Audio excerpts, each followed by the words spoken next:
이 청년은 최고 부드러운 쌀이라는 별명을 얻었습니다. 단지 그의 아내가 다얀 왕조의 여왕이라는 이유만으로.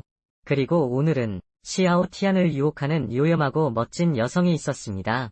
남자에게 목숨을 살려달라고 간청하기 위해, 그리고 그의 하녀가 되겠다는 의지를 표현했습니다. 그 여자는 배후에서 최고 킬러 조직을 조종하고 있는 것으로 밝혀진다. 얼마 전 다얀나라에 파견된 정보원을 통해 알게 되었습니다. 여왕의 가족 뒤에는 커다란 비밀이 숨겨져 있습니다. 비밀을 잠금 해제하세요. 승려를 더욱 강하게 만들 수 있습니다. 그래서 이 조직은 납치를 계획하고 있는 거죠. 막 여왕에게 영입된 쓸모없는 왕자. 그는 자신의 정체성을 이용해 여왕을 함정에 빠뜨릴 방법을 찾고 싶어 합니다.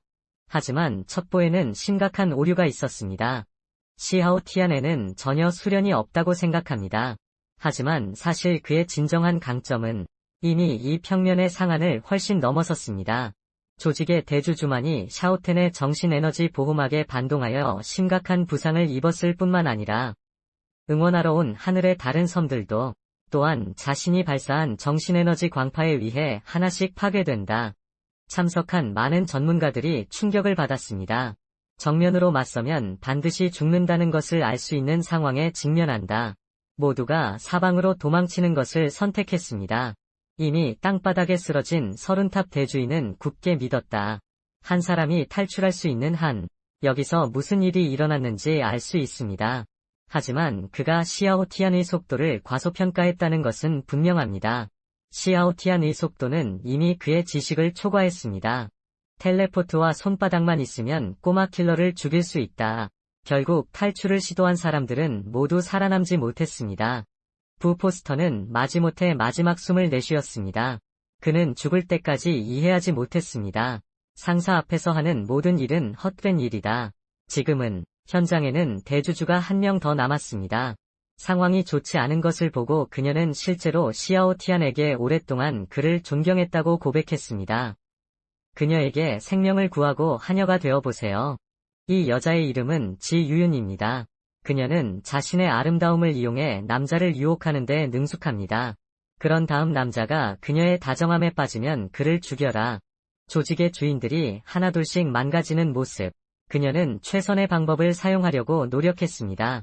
유혹에 빠진 시아오 티안. 옆에 있던 종링은 왕자가 이 유혹을 거부할 수 있을지 매우 걱정했습니다. 그런데 다음 순간 시아오 티안은 실제 행동으로 그녀의 얼굴을 때렸습니다. 시아오 티안은 살인 의도로 이 여성의 비열한 생각을 질책했습니다. 자비를 구하는 것만으로도 충분하다고 말했지만 실제로는 그를 섬기고 싶었습니다. 여왕이 알았다면 그들은 분명히 그가 무질서한 삶을 살고 있다고 착각할 것이다.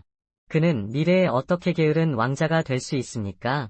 입을 옷이 있고 먹을 손이 있고 입을 벌릴 음식이 있는 나를 즐겨라. 이 여자의 생각은 너무 사악해서 우리는 그녀를 지켜줄 수 없습니다. 그래서 시아오 티안은 이 여성을 손바닥으로 직접 때렸습니다. 뺨을 때린 후 시아오 티안은 종 링에게 자신을 위해 증언해달라고 요청했습니다. 나는 폐하를 위해 성실함을 지킵니다. 지유유는 이러한 이유로 큰 손실을 입었습니다. 아마 죽을 때까지 편히 쉬지 못할 것 같아요. 여기 사람들과의 거래를 마친 후 시아오 티안은 마음이 편해졌습니다. 그는 암이 기본적으로 박멸되었다는 것을 알고 있습니다. 이제 셔연타워 위 주인만 남았습니다. 셔연타워 소유자의 문제를 해결하면 더 이상 걱정할 필요가 없습니다.